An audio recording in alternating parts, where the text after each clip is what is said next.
in the form of draw a Gaussian surface in the form of closed cylinder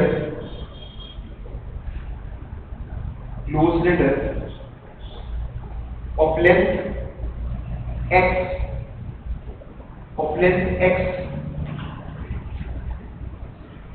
on each side of the sheet,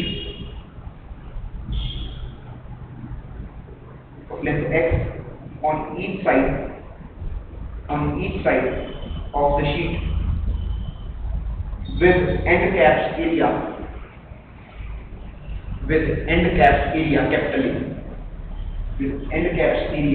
capital A.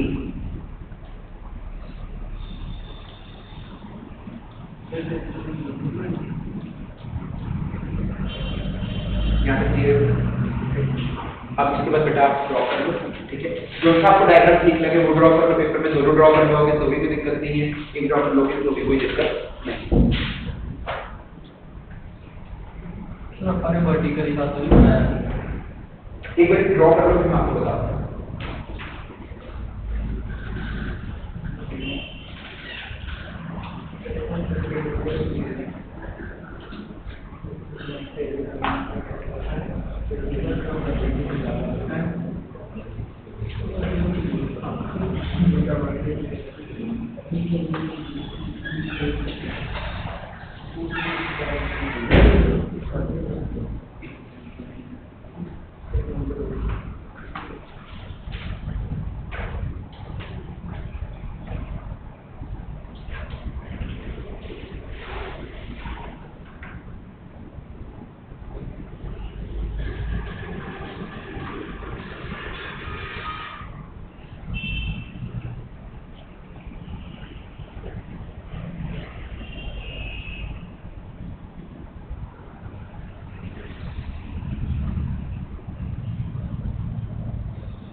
Sir ये छोड़ दिया ना उधर सीखना।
Volume surface cube, हाँ बहुत अच्छे बेटा, हाँ क्यूब भी ले सकते हैं बेटा, क्यूब लेंस भी मिलेगा। नहीं है कि अगर बेटा से क्यूब लोगे, एक सिंपल सी चीज है, देखो जैसे क्यूब लेंस हो, लेट से क्यूब दे विच एਵੇਂ करके ਤੇ दूसरा surface in the back side जो है वायर है, ठीक है, ये वायर थोड़ी विचकार आ गई है, राइट, क्यूब दे विचकार, ठीक है। और अगर इसकी इलेक्ट्रिक बाहर को जा रही है, ठीक है, तो मैंने दोस्तों ये टॉप सरफेस है, टॉप सरफेस करके फ्लक्स की में होगा, इलेक्ट्रिक फील्ड में एरिया वेक्टर ऊपर होगा, एंगल कितना हो गया, फ्लक्स कितना हो गया, 0। तो टॉप सरफेस तो फ्लक्स 0 हो गया, बॉटम सरफेस तो फ्लक्स कितना हो जाएगा, 0, क्योंकि एरिया वेक्टर अंदर में इलेक्ट्रिक फील्ड अंदर में। अगला फ्रंट वाला सरफेस है, हाँ ये जो फ्रंट वाला सरफेस है, इस करके इलेक्ट्रिक फील्ड से एमए जानी शीट करके एरिया बाहर, एंगल कितना हो गया, फेस फ्लक्स 0। तो ये जो बैक साइड वाला सरफेस है, उससे एरिया वेक्टर होगा इलेक्ट्रिक फील्ड 0, फेस फ्लक्स 0। तो फ्लक्स किसका क्या आएगा, ए एरिया का क्या आएगा, let's say is the area A, ये किसका क्या है, एरिया का क्या आएगा, क्योंकि इलेक्ट्रिक फील्ड अंदर को जा रही है, पूरी इलेक्ट्रिक फील्ड अंदर को आ रही है, is the electric field E, area कितना ए, तो फ्लक्स कितना हो गया, ये इधर कितना हो गया, ई तो ई ए हो गया। अच्छा क्यों इनक्लोज में कहते हैं ना कि जिसमें इधर तो शीट है, ये शीट के ऊपर अगर लेके इधर एरिया ए है, तो इधर एरिया ए ही आ रहा है, होगा इधर पर इसके ऊपर एरिया करना, तो क्यों इनक्लोज में कितना होगा, दैट इज सिग्मा इनटू ई, तो सिग्मा इनटू एरिया, समझ गए ना क्यों इनक्लोज।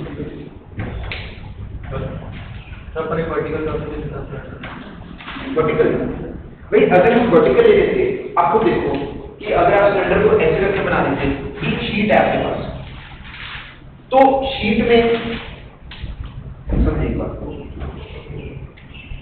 अभी बेसिकली यहाँ पर मैं इस शीट को इस सिलेंडर के बीच में नहीं डाल सकता हूँ, तो एक शीट मानो कि अब ये कह रहे हैं, अभी देखो मैंने गॉर्जियस सरफेस कैसे लिया, तो इस तरीके से ऐसे करके लिया, बस मेरे जैसे ये शीट है मेरे पास, शीट के लिए गॉर्जियस सरफेस ऐसे करके लिया, ताकि इसके लेटर सरफेस एरिया पर देखो इलेक्ट्रिक फील्ड लाइन ऐसे करके निकल रही है, देखो शीट से ऐसे करके जाती है, तो यहाँ पर जो है एरिया वेक्टर होगा, ये ऊपर को होगा, एरिया वेक्टर और इलेक्ट्रिक फील्ड का एंगल 90 डिग्री, एरिया वेक्टर ऐसे, इलेक्ट्रिक फील्ड ऐसे, इस पर्टिकुलर पॉइंट पर तो 90 डिग्री। तो लेटर सरफेस एरिया से कोई इलेक्ट्रिक फील्ड लाइन पास होकर जा रही है, लेटर सरफेस एरिया से कोई नहीं पास होकर जा रही है, और ये वाला जो एरिया है, कैप वाला एरिया, इससे इलेक्ट्रिक फील्ड पूरे 90 डिग्री कट करके जा रही है, या एरिया वेक्टर का इलेक्ट्रिक फील्ड के साथ कितना एंगल है, 0 डिग्री का एंगल कैप वाले एरिया के साथ। और अगर आप लेट्स से इसको ऐसे करके ले लेते, ऐसे करके ले लेते, तो अब एरिया इलेक्ट्रिक फील्ड तो बाहर से जा रही है, अब एरिया वेक्टर ये आ गया, इलेक्ट्रिक फील्ड ये है, कुछ एंगल ऐसे 30 डिग्री आ गया, फिर यहाँ पर 31 डिग्री आ गया, 32 डिग्री आ गया, ऐसे करके यहाँ पर आके एंगल 0 डिग्री आएगा, 0 ऐसे करके एंगल डिफरेंट एंगल्स आ रहे हैं, तो डिफरेंट एंगल्स का इंटीग्रेशन करोगे तो पॉसिबल ही नहीं है, हाँ बात समझे ना, तो पॉसिबल ही नहीं हो पाएगा। यहाँ तक तो क्लियर है।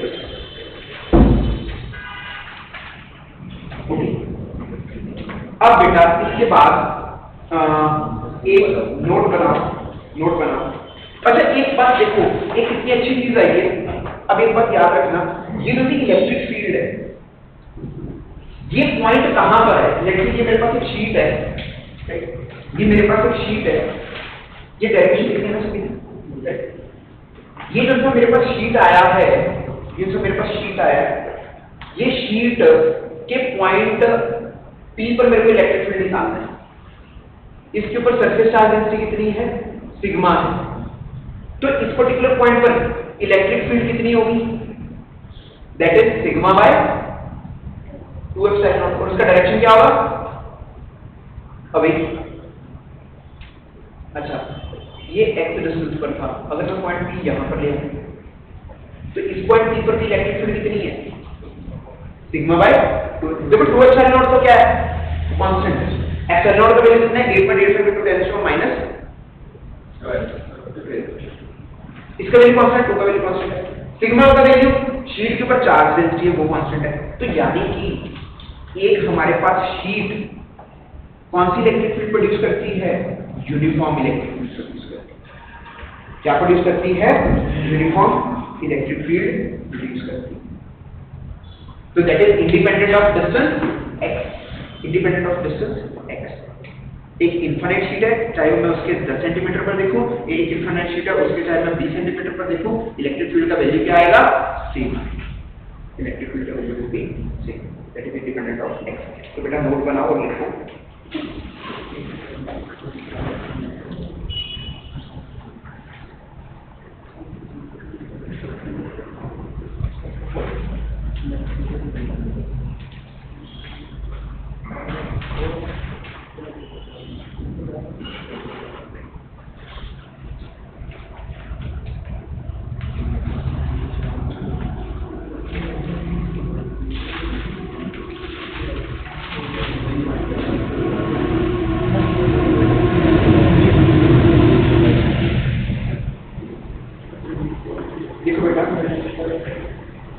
Electric field intensity due to an infinite sheet. Electric field intensity due to an infinite sheet of charge.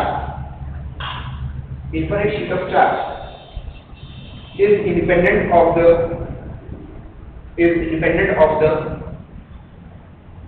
distance of the point of observation.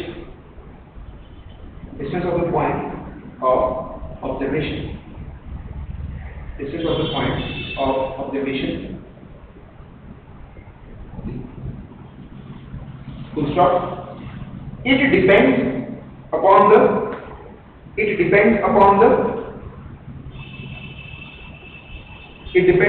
surface charge density. It depends upon the surface charge density. And x perpendicular to the sheet, and x perpendicular to the sheet. और यहाँ पर आप देख सकते हो electric field is directly proportional to sigma. तो जितना surface charge density ज्यादा होगा उतना इलेक्ट्रिक फील्ड का वैल्यू ज्यादा होगा। जितना शीट के ऊपर surface charge density per unit area charge का वैल्यू ज्यादा होगा उतना इलेक्ट्रिक फील्ड ज्यादा होगा। नहीं है कांस्टेंट है, अगर उसके ऊपर चार्ज डेंसिटी कांस्टेंट है। हम ये कह रहे हैं कि अगर शीट के ऊपर चार्ज का वैल्यू बढ़ता है पर यूनिट एरिया तो इलेक्ट्रिक फील्ड का वैल्यू बढ़ता है। ठीक है, यहाँ तक क्लियर है राइट? अच्छा, अब एक कंसेप्ट लिखो, कंसेप्ट, और उसमें लिखो electric field due to friction. Concept लिखो बेटा और उसमें लिखो electric field due to friction. Electric field due to thick sheet. Electric field due to thick sheet. अब बेटा thick sheet कैसे है? Thick sheet मतलब है तो sheet तो infinite है, बट उसका thickness, अब यहाँ पर हमने क्या लिया? thin sheet लिया, बहुत पतली sheet को लिया। ये भी थोड़ी सी मोटी sheet है, ये भी infinite, ये भी infinite। अब अगर मैं इसको चार्ज देता हूं तो पॉजिटिव चार्ज इसके दो सरफेसेस पर आ जाएगा। एक शीट का राइट वाले सरफेस पर चार्ज आएगा और एक शीट के लेफ्ट वाले सरफेस पर चार्ज आएगा। और let's say surface charge density कितना है? Sigma. Sigma is the surface charge density. तो इस पर्टिकुलर पॉइंट P पर इस चार्ज शीट के कारण इलेक्ट्रिक फील्ड इस तरफ कितनी आएगी? दैट इज सिग्मा बाय 2 और इसके कारण भी इसके ऊपर भी चार्ज सिग्मा है, तो इसके कारण भी इलेक्ट्रिक फील्ड इस पॉइंट पर कितनी आएगी? Sigma by 2 epsilon.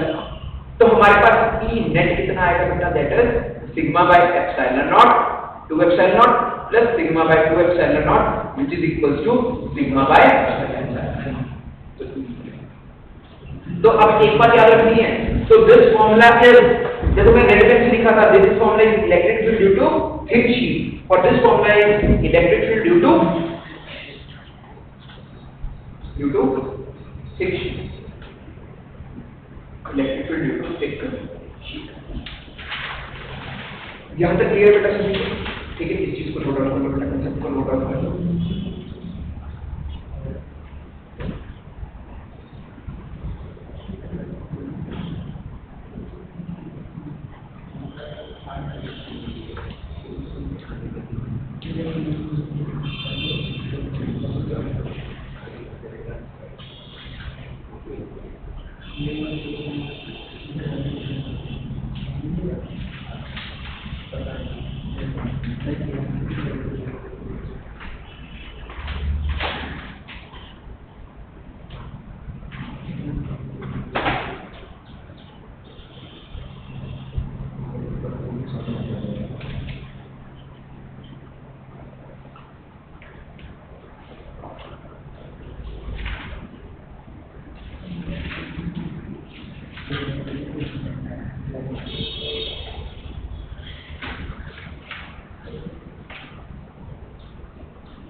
हाँ बेटा, सभी ने कर लिया बेटा यहाँ, ठीक है। एक छोटा सा क्वेश्चन करते हैं, उसके बाद फ्री करेंगे आपको, राइट। देखो बेटा, find the surface charge density,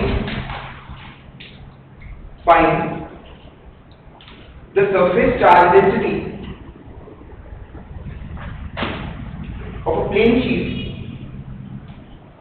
of a plane sheet of finite thickness,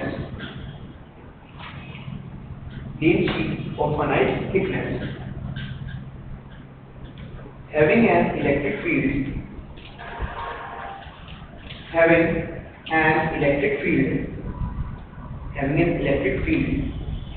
300 volt per meter.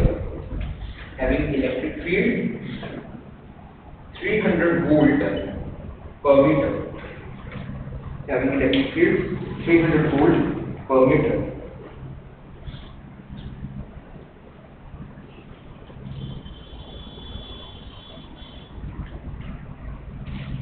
हाँ बेटा करो, इसको करो सॉल्व।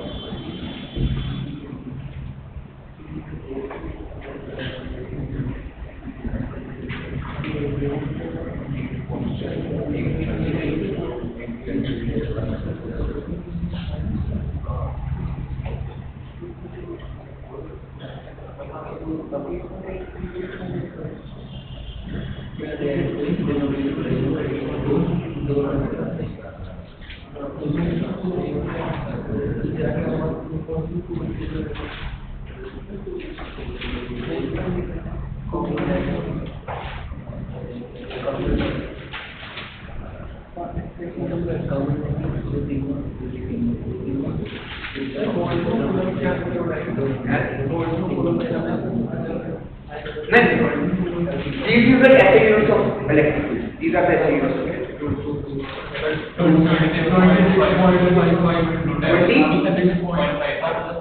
into minus 10. एक डेसिमल की पॉइंट लगाना माइनस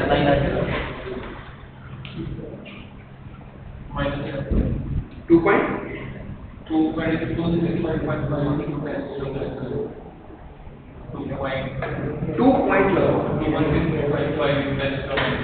माइनस 9 हाँ बिल्कुल। तो electric field is equal to 2.7 into 10 raised to power minus 9 coulomb per meter.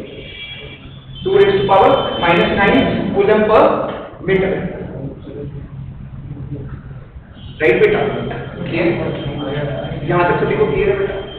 ठीक है, आज हम इतना ही करेंगे बेटा। घर से सभी डेरिवेशंस को रिवाइज करके आए, ठीक है? क्लियर बेटा? आज वाला लेक्चर सबको क्लियर है, ठीक है? और मंडे को मैं इलेक्ट्रोस्टैटिक्स का टेस्ट दूंगा। मुनीश सभी का ध्यान रखो। एवरीवन ओवर हियर, बातें नहीं। एवरीवन ओवर हियर, बातें नहीं। बेटा तीन की अभी बताइए। मंडे को मैं ऑब्जेक्टिव टेस्ट दूंगा इलेक्ट्रोस्टैटिक्स का, ठीक है? जहाँ तक मुझे हुआ है, ठीक है? अगर किसी को कोई डाउट आता है तो सैटरडे तक अपना पूरे क्लियर करो। क्लियर है बेटा सभी? राइट, छुट्टी कर लो बेटा, थैंक यू।